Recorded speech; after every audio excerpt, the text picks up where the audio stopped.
Hey guys, if you've got a WooCommerce store and you want to approve an order before payment's taken, then I've got the perfect plugin for you. This plugin's ideal if you've got a food-based business, so if like a butcher or a sweet shop, and you don't have time to check your stock all the time.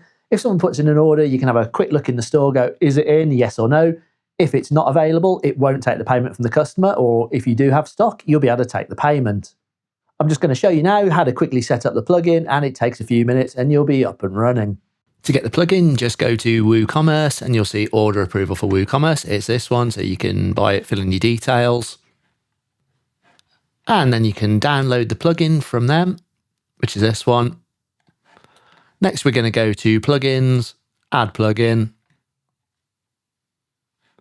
upload plugin, choose the file, it should be in the downloads folder. Install now. Activate the plugin.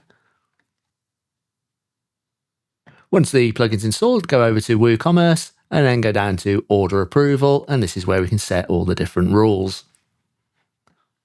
This is where you can customize all your customer messages on this first screen. And then we want to go to rules. We want to add a rule.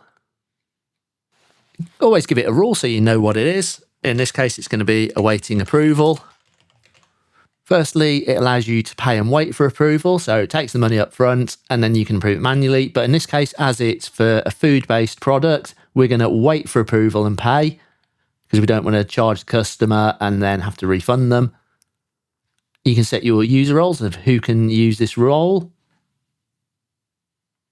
Or if you want to leave it blank, that's everybody can use this. Then the next option is you can apply it on all products, which is what we're going to do in this case because it's a sweet shop. Or you can include or exclude certain things. So you could go to exclude if you want to exclude certain categories. You could fill it in here or brands. But for me, I'm going to include it on all products, so it's on automatically. And then press publish, and that's it. Over here, you might want to customize your email settings. When you get a new order in, we can see here, here's the order number. It says pending approval. And what I suggest you do is open the order, check if the item is in stock, go back to your orders page. What I suggest you do is select the order, go to the actions, go to change status to approved if it's in stock, and if it's out of stock, you can set it to rejected. If you found this video helpful, hit that like button and smash that subscribe. And well, if you didn't like it, hit that dislike twice, and thanks for watching.